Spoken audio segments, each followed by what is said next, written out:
Welcome to Feminist Founders, the community for entrepreneurs who are ready to reject toxic capitalism and do business differently and better. We're your hosts, Becky Mollenkamp and Faith Clark, and we're so excited you're here. If you'd like to support our work, please consider a paid membership. Information is in the show notes. But without further ado, let's get into today's episode. Hi, Tracie. Thanks for joining us today and for doing this. Yeah, I know you're a business coach, but do you want to tell just like the elevator pitch, the quick who you are so our listeners know a little more? Sure. Yeah, absolutely. I live in California. I'm in Santa Cruz, California. I've been coaching for 14 years, and that journey has changed over time. My coaching now doesn't show up so much. I don't do one-on-one. I don't do a lot of kind of programs. But what I do is I have a membership community called the Gather Community, where I support other women entrepreneurs to be visible and be promoted and get in front of potential clients, collaboration partners, new friends, whatever. I also do a retreat once or twice a year. I also have a podcast. And this kind of goes to what we were talking about. I also, right, have all of these things. I'm a creative. I create customized gifts for retreat leaders, things like that. So there are a lot of things that I do with the Gather community and really supporting that community of entrepreneurs being the through line of it all. Well, that's perfect that you said kind of going to what we're talking about, because as I'm hearing you, I was like, oh, and that is a lot. And exactly. A lot of doing. And I'm going to steal from Faith here, which is about the medicine that we give others and that we often is what we need ourselves. And I'm curious, as you're talking about all these things on your plate and the doing, because before we started, we just talked briefly about that might be an area to focus on, all of your doing. So I'm wondering, what's the medicine that you're giving your clients when it comes to finding some of that balance between doing and then also being? What's the medicine you're giving that maybe you're not taking for yourself? Yeah, I love the idea of what is the medicine. That's such a great way to put it, because it really is like the thing that it can treat the symptoms, it can cure you, like it's all of the things. And it's space, like space and time. Many years ago, when the idea of like holding space for people or for ideas or for thoughts kind of started to be in our vocabulary, I was like, what does that even mean? I don't know what holding space means. And of course, everyone knows what it means now, thanks to Cynthia Erivo and Ariana Grande. But I didn't know. And so I started to look it up and take a look at what does it even mean to hold space for another person. And I realized that that's kind of one of my kind of core go-tos, superpowers, whatever. Like that's what my retreats look like. That's what hosting an event in the Gather community looks like, allowing there to be space for other people to shine or rest or grow or whatever it might be. And so when you talk about the medicine I don't take for myself, where am I allowing myself to have space to be spacious? It's a real challenge. I grew up in Silicon Valley, high achiever. And when we're a high achiever in a high achieving area, you have to keep going or you get left behind. And to reframe that from a hustle is not the goal. Hustle is what we thought was the requirement to get to the goal. But what if strategy and clarity, of course they are, not what if, but strategy and clarity and things like that are way more the way to the goal than just grind. So I'm fully out of hustle culture in that way. However, the ability to kind of stop and rest, literally to stop and do nothing for any period of time, is a real challenge that I really try to challenge myself with every day. So, I think it's interesting, right? Because we all know we need to rest. We all know self-care, yada, yada. Like if you said to me right now, Faith, do a workshop on, right? Yeah. I would do it. So the question for me has always been, how do I design my business so that I don't have to stop business as usual to rest? Because if we design according to hustle principles, consciously or subconsciously, then we have to pause and rest. So I'll turn it back to you, because I know that in sharing with your clients, you likely also, everybody's agreed mentally that we are not in hustle culture. But the very fact that there is this and the framing that you offer at Silicon Valley, etc. Yeah, so you're not, and yet you are, because we are. My therapist said to me that by the time I can say I won't be like my mother, I already am. Yeah. So we are. You are in hustle culture. Step number one, I am. And then I guess the question for me, just from a business design point of view, is where in your business right now is the do most compelling? And that's a design element, not a moral failing of yours. So like what's prompting that? Well, it's interesting because I look at these different kind of branches of what I'm doing. And as soon as I start to think of what am I doing too much of, like trying to frame it in the sense of I should do less, I start to get in my own way of changing it because I don't want to be victim to thinking should is required and have to do it any certain way. So maybe it's that rebellious part of me that doesn't want to be told what to do by myself, let alone anyone else. The areas where I really see myself able to get away from that regular kind of grind of hustle is the way to do that is by getting support. And that's, historically one of the things in lots of my stories too, that it's hard to ask for help for a lot of women, especially those of us who are trying to create something new. It's even harder to accept it, even when we ask for it. So the accepting is going better these days, but the continuing to ask gets a little tiring. In the Gather community, we do, because we're supporting women across the country, we have lots of different events. And by design, when we first started, I facilitate all of these events. And in the last year or so, we've been talking about what if some of our members who want that visibility of leading and who want to see what it's like to run some of the things that I have historically been running for the last 5 years. And I've had a couple of people who are high level in their leadership journey say yes and sign up for some things. And it's great. And I know that I can trust them to handle the whole situation in a way that is supportive of my business, but also supportive of their leadership and also supportive of everyone who participates.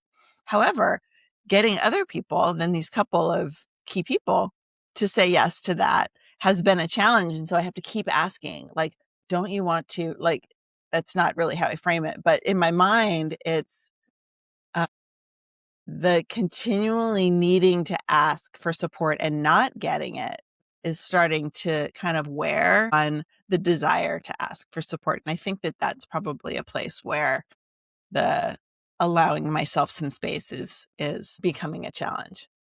Does that make sense?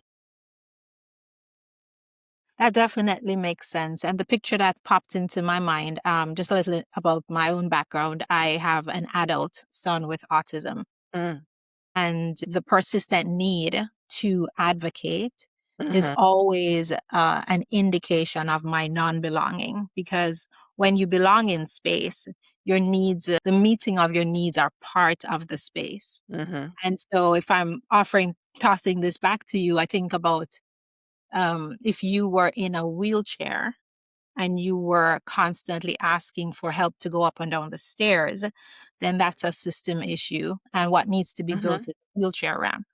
Yeah. So I hear you on the asking for help, but part of the question for me is always, where do I change Yeah. How can you put it in the flow system? of the work so that the need for help is either integrated, like it's the response is integrated, or I don't have to be asking.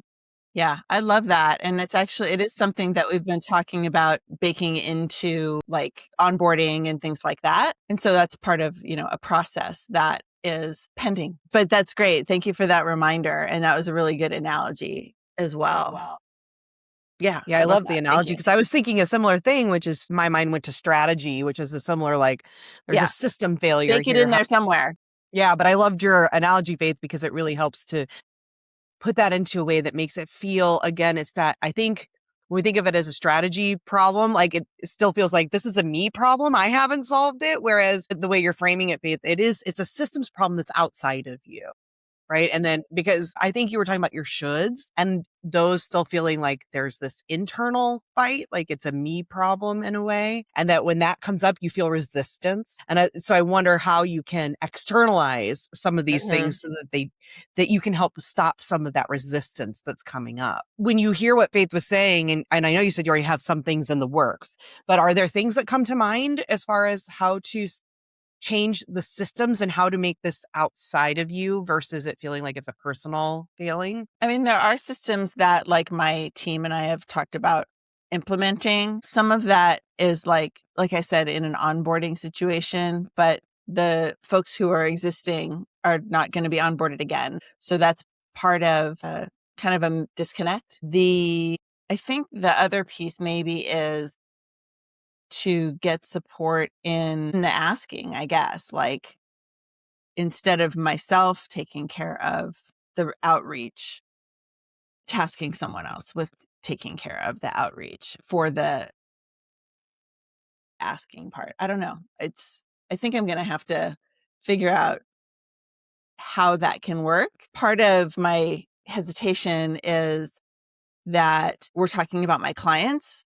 And so I really feel like I need to be the person having those conversations because it's in support of their membership, their growth, their clientele-ness. And so I don't really want to have someone else have those conversations with I want to take care of my clients. I want to be the person taking care of them. But maybe that's a growth thing that I just haven't gotten to yet, in the idea of having other people take care of client care, which of course is done all over the place. It's just not something I've done yet. Do you know your Enneagram type? I want to say 3, but it's never really been official. Okay. So I'm going to ask a question that may be uncomfortable, and I think questions are gifts. And so, if we don't have an answer, we don't. So what if you just have a cap on the amount of times per month you are showing up in sessions? And if there is no one else to do it, it doesn't get done. What does that feel like in your body? Yeah, that does happen sometimes. Sometimes if I'm not available, like for a reason, like I'm traveling or whatever, so there have been kind of external reasons for that to happen in the past. And that's fine. I don't have a problem with that at all. If I'm available, right?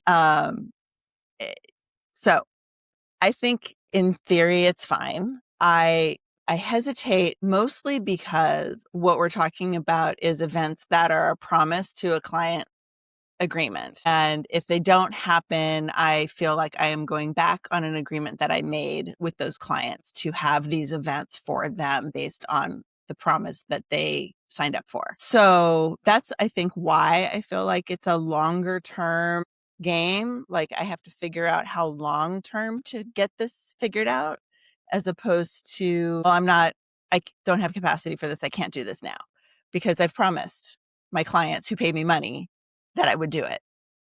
So this is just a thought experiment, right? So I know that. I love this. This is great. We're going to honor all our commitments. So this isn't at risk. So we're just in pretend world for if you were to decide right now, for some reason that you only know, that you don't have the capacity. What's the internal story that you tell yourself about yourself? So in the case of me, it's much easier for me to say to a client, my son did not sleep last night. Mm-hmm. And that's a normal thing in our home. And I will say that. But what I don't acknowledge is that even when he's sleeping, I don't sleep at night because I'm listening for him. And so I could just not have capacity because I haven't slept. Plus, I'm a woman of a certain age and the sleeping seems to get wonky. And so there is something about when it's legitimate. Right. And then our own personal needs. As the conduit of the medicine, I'm the conduit of the medicine, and yet I'm not willing to make my vessel be the primer. thing I'm tending to the clients, so I'm just. Yeah, absolutely. No, I already have like the perfect example. It makes me so excited to share. My youngest kid is 17. Super quick story. My youngest kid is 17. He is graduating a year early from high school because of his ability to focus and make what he wants to happen. He's very excited. He's also in theater. And this is going to be the last semester. And the new musical is coming up. And he's very specifically said, I need a role that I don't have to come to all the rehearsals. I don't want to be in the ensemble. I can't do all these things. Like, if you want me in this show, which I would love to be in the show, but if you want me in this show, it needs to be something that has like a container that it's in so that I don't have to be there all the time. And when you sign up, you have to like tell them what days you're not available. Are you traveling? Are you on vacation with your family? It's teenage, community theater. And he's like, yeah, I want to say like, every week or every other week, I'm just off one of the rehearsal days for no reason other than I know I'm going to have to study. I have projects at school. I have this other things I have to do. And I don't need to specifically have a conflict schedule. I just am not available for that. And so remembering that. And so I'm super proud of him for putting boundaries around what he wants to achieve this goal that he is so hyper-focused on. He's also a little neurospicy, so hyper-focus is okay. It's the way it goes. So to say, I am not available for this, and this being that rehearsal, this appointment, this day, this drama, whatever it might be, to remember the phrase, like, I'm not available for that, and that it's okay, because that's how you recharge or reset or give yourself the medicine that you need. Yeah. I'm super excited that we went here. That's great. I'm curious too, that saying that, because you said it feels great. When you were filling out the form that we had you fill out, what the last question was, if you could wave a magic wand, how would you like to feel in 2026? Yeah. And you said expansive. And I'm curious if that's how it feels. Yeah, it feels like when I say it feels great, like we're like this, but like my arms are going out. It's going like this, right? It feels spacious, expansive. Yeah, that feels great to me. What does it take? Unless Faith wants to stay in imaginary land, because I'm curious just to shift to reality for a minute, because that feels really great. Oh, go ahead, Faith. No, this is editorial commentary. So we'll take this part out because I'm going to skedaddle in about 3 minutes. And then you can, pull it together. We'll wrap up. I might disappear, but I would love to go into reality land. That's kind of where I was going. What's the practical change that would make this expansive in reality? Yeah. How do you take that? How do we take this from, it sounds like in this imaginary space that feels expansive and great, and in this reality world, my clients have contracts. I have obligations. I feel a way about those obligations. What's the bridge between those two spaces? Are there practical steps that maybe don't move you fully to that fully expansive vision, but are there things that helps you start to think could unlock some initial steps towards that? Can I add to that question? If you needed to feel more expansive on Monday, February 9th. Oh, nice February week. 9th. So in 1 week, what could you do in your business? Not for recovery outside of your business, but what could you do in your business in 1 week that gives you that opening up of your chest and more air in your lungs in your business, even though we know long-term there are plans? Right. Yeah. I had a thought of how to start that answer, but what I'm going to say is this.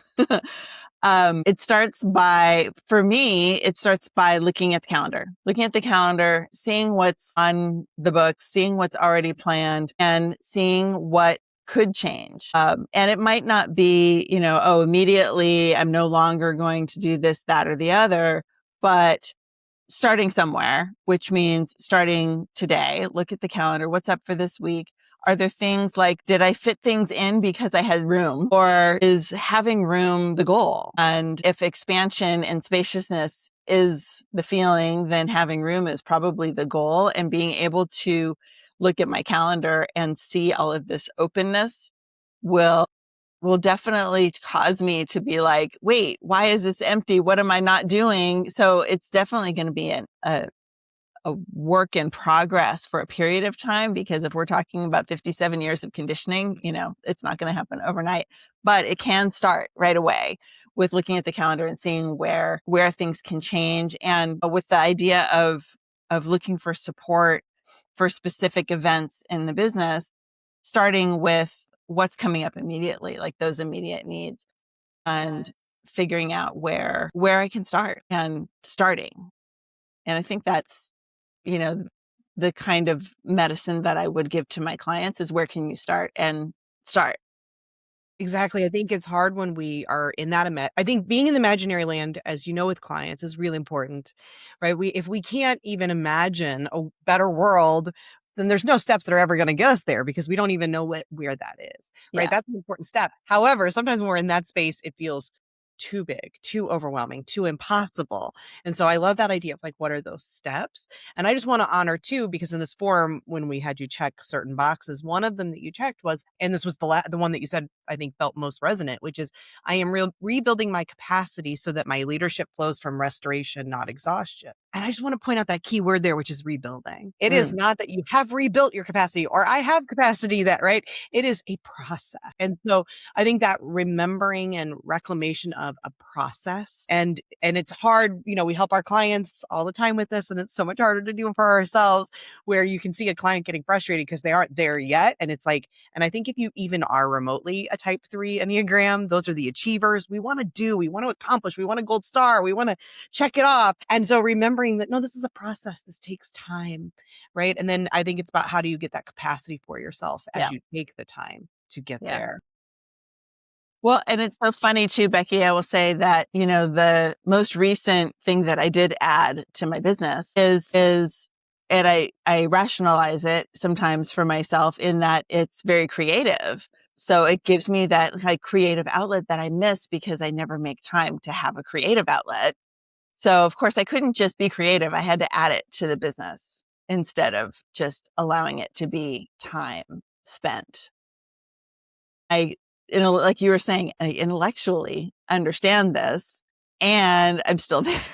So, right. Yeah. And I think it's that we have to, part of this process is the permission slip to ourselves to say it can be a process. I don't have to get it all figured out today. I don't have to fix it all today. But can I start to think about what is one step, like Faith was saying, between now and next week, that actually moves me a little closer to that imagination land of this great expansive feeling that your son is able to claim for himself. yeah, Right. And that our children can be our best teachers, can't I they? know. Faith and I were just talking about that before we got on this call. My son teaches me all the time about generosity and giving and reimagining what's possible. Whereas I can quickly shut down and say, well, we can't do that. And well, what about this way? And it's like, oh, they're so much more creative, right? Yes. So letting your son be your example of that, of like, this is what it can look like in its purest form. I may not be there yet, because guess what? I have decades on him of unlearning all of that beautiful wisdom we have when we're younger. But how do I start that process of change? And so it sounds like there are some ideas there. And I think the last thing, because I know Faith had to hop off, just so people know she's gone now, so it's just me. But you also selected, I believe, in community over competition. Yeah, 100%. Which I love. And I think there are, and this is no slight on the members of your community, I'm sure they're all beautiful, wonderful people. And right now, because I think of the way the community was birthed, it's probably a bit more transactional, in that, like, you're feeling this sense of, they pay me, so I must do this, right? I have these obligations to the community. It's interesting that when we first started, I totally didn't have that. I was like, there's just my friends and we're hanging out and we're doing all these things together, and I get to help them, because we all get to help each other, because we're all friends in this coaching community. Most of us are coaches, not everyone, but in some way or another. And at some point it did switch to like, wait a second, these people are my clients. They're not many of them are friends, like true friends, but they're also clients. And so making sure that not only do I support them in a personal, I would support you no matter what way, but also the details of that. This is the promise that was made for the exchange of the actual client. I wonder if there is also some space in there for you to also continue the exploration of, it doesn't happen today, have to happen today, but of what does that community look like if it returns a bit more to its relational roots versus a bit more of this.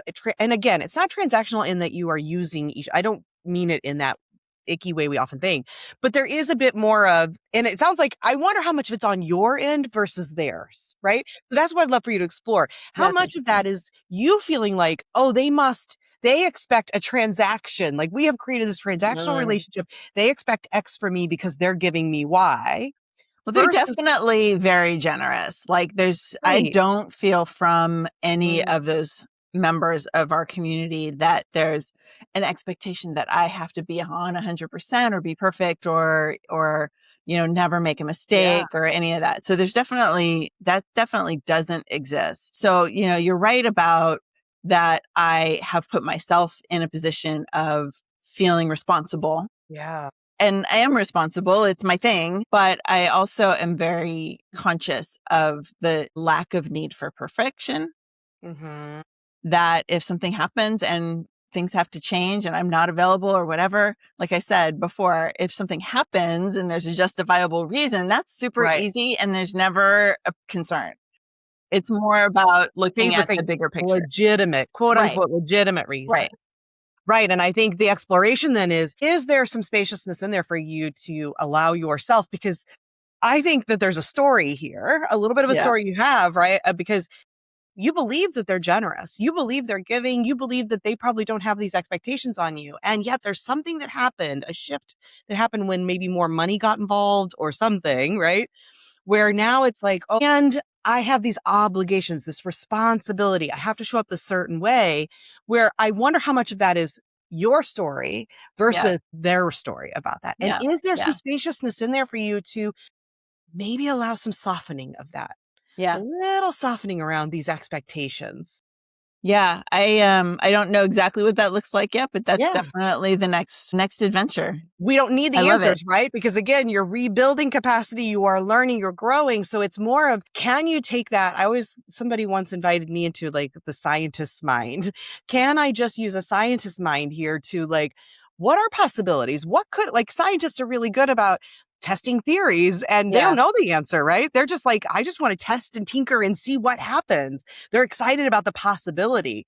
And can you bring that sort of scientist mind to this to say, what might happen if one time I said, I can't do this call, and I didn't even provide a reason, and then said, who can step up? And yeah, just see what happened. What is the pushback? What is there any? What are the responses? Did people step up? Did they do so willingly? Like, allowing yourself some of that exploration just to see if some of the theories that you maybe have, the stories and theories you yeah, have, yeah, are true or not true. We don't know, right? yeah. Yeah. Awesome. Yeah. So room for exploration. Thank you, Faith. Sorry you had to run a little early. And thank you, Tracie. I'm curious, as you're leaving, I know your goal for this year is to feel more expansive. As you started this too, it was about space, about just feeling like I need some more space for me, right? For Tracie to just breathe and exist. As you're exiting the call, not that we have any answers, because our goal wasn't necessarily to just get to the practical solutions yet, but I'm curious if you're leaving with any questions in mind, anything you're wanting to explore. Like, what are you leaving with today? Well, I think that in true form, what I'm going to do, She's like, I'm not thinking, I'm doing. my initial thought is, when I get off the call, I take a big deep breath and I'm going to look at my calendar, because I think that when I think of how to make things more spacious, it starts there, looking at what am I already planning to do, and is there space for change in the short term in that? And, or I should say, not is there space, but where is there space? Maybe is a better question, I love that. That is a great question. because there's got to be something. I mean, it's not a rock. It's not impermeable, impenetrable, whatever the word is. There's got to be something. But I, off the top of my head, don't. That's why I have a calendar. I don't keep it in my brain, so I'd have to look. And to think about in that breath, which I feel like I need to take right now, to imagine It's always the thought of what is that answer? And it doesn't have to be a single answer, but what answers come from the question. So looking at what's coming up, where is there opportunity, and where is there opportunity not only for me to lean into that space of ease, but also but not only in the place of, well, it still has to get done. Who else is going to do it except for me? Right? Like that, Yeah. I think that's what's that underlying current of, if it works out, it works out. But if not, it still has to be done. So I guess I'll do it, So I don't know. It'll be interesting to see where it lands. But I think the first Absolutely. step is a few deep breaths and a look at the calendar to see what's possible. Yeah. And as Faith said, like the challenge maybe then, if you're open to just a slight challenge, is between now and Monday, this week, Right. can you find even one place where you can add a little spaciousness, right? Yep. So like, how do we take this down to the smallest thing? And that probably is like in this next week, can I find one place to just insert a little spaciousness back into my calendar? Even if that looks like 15 minutes, right? Right. But Right. is that possible? And then to sit in that spaciousness, which I think is the other challenge probably for you, is then Right. when Not that fill it up spacious, with something else. right, when it shows up, can I be in it in the discomfort of just being and not doing? And it's really interesting, Becky, because I will be the first to tell you, like, I have self-care practices. I have things on my calendar. I have nice nails. I have appointments for myself, but they're all appointments. Yeah, It's not just they're not things. just passive, are they? Right? It's not No, just, yeah, no, they're interesting. not passive. They're windows of time that are taking care of these things for myself. And I think that's kind of how I am more naturally inclined. And the question is, how can it be less regimented Yeah. and more just open? And what comes to my mind is every now and then when I'm really overwhelmed, I'm just like, I got to go. And I get in my car and I drive. And I drive up the coast. I live on the coast. And so I can get to Yeah. a place where there's a parking lot that overlooks the ocean. So I don't have to get out because it's cold, usually on the beach in California, Northern Our versions California. of cold are different, but I yes, know, but it's not like it's sunny and, I know what you mean. Yeah. it's not like I want to go sit out on the beach. I just want to look at the ocean, and there's bad Wi-Fi signal there. So I literally can't do other things other than maybe I'm listening to a book, but I have gotten out of it. Anyway, blah, blah, blah. So like just the act of driving for 20 minutes and then stopping and looking at the ocean has a restorative, effect on me. Yeah. Well, and I And it's been a also, long time since I've done that. So that's the kind of thing that's like maybe this not week, on the calendar, time to go. maybe that could happen this week. Well, and I would also just say that idea that you're naturally wired this way very well could be, right? That's a possibility. And I would offer that we are all very conditioned The conditioning. Absolutely.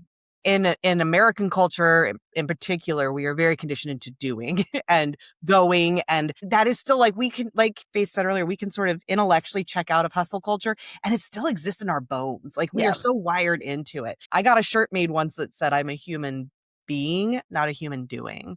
And I feel like that's that reminder for you too. Like you are the part that to be with and to explore is, where's the being part of my existence? Because like you said, it sounds like even your times are still sort of doing times. Yeah. And so can you challenge yourself to just have a little being time? And it will be uncomfortable. It's going to be uncomfortable because it's sort of foreign for how you're used to showing up, whether you're hardwired that way or we're kind of programmed that way. It's going to go against your wiring. And so can you challenge yourself to sort of be in the being? And maybe it's like exposure therapy, 5-10 minutes at a time, right? Until you can get to a place where it starts to actually feel restorative in its own way. Well, and So the good news is that in 2 weeks, I'm going on a cruise. nice. And so that's one of the Cruises things. can also be doing or Well, being. no, there's definitely both because it's a retreat with my coach. There is going to be doing. And I've been telling everyone like on the calls, I'm like, the first thing that I do is I walk in my room and I lay on the bed and I'm just doing nothing. Yeah. Because that is my like turn down the speed time. And I always get my own room so that I am able to turn off, while I'm there in between the sessions. So in I'm those looking forward to moments, that. try to remind yourself, I am being. Yeah. And maybe Yeah. even just put being time in your calendar and let's see what happens. Yeah. But That's I'm great. excited for you, Tracie, like even just to start to explore it and see what is asking yourself that question of what's possible, like what's possible here, whether it's looking at the calendar and what's possible or just sort of in general of what's possible. And then maybe in the next week, finding a way, the smallest of way to say, what does it look like putting that into action? Because I know action feels good for you. So like, what does that look like? And thank you for being willing to vulnerably share here and be a part of this. It means so much. Thank you so much for your time. And where Yeah. can people find you if they want to learn more about you and your Gather community, which we all love communities. Yeah, absolutely. Well, it's been my absolute pleasure. It was wonderful to get to meet you voice to voice, face to face today. And Faith, of course, as well. She was amazing. For me, the Gather community is really the best place to find not only me, but all of the people that we've been talking about that are all in this world with us together. Yeah. Social media is a great place to start because it's easy to find a face with the hair and the name at the same time. So I'm on Facebook, Instagram, LinkedIn. You can find me all those places. And as a result, you can find the Gather community through me. Of course, I've got, website with tracieroot.com. I've got the gather.community, which is a little harder to remember. But if you go to tracieroot.com/links, everything's linked there for both what I do as a coach, my retreats, as well as Gather community. Awesome. The And Tracie, podcast, IE, all of it. but I'll put it'll all be in the show notes or wherever Yeah. you're seeing or listening to this, you'll be able to find the information on where to connect with Tracie. Beautiful. And also with Feminist Founders. And thank you so much for your time. I really appreciate it. Yeah, it's my absolute pleasure. Thank you so much, Becky. Thanks for being here. And again, we hope you'll consider joining our paid membership to help support our work. The link is in the show notes. When you join, you get all of this, obviously, but also bonus content in a private podcast feed, as well as free admission into our Feminist Founders Society community calls. It's a wonderful growing community, and we'd love to have you be a part of it and to support the work we do with Feminist Founders. Until next time, keep kicking toxic capitalism to the curb, friends.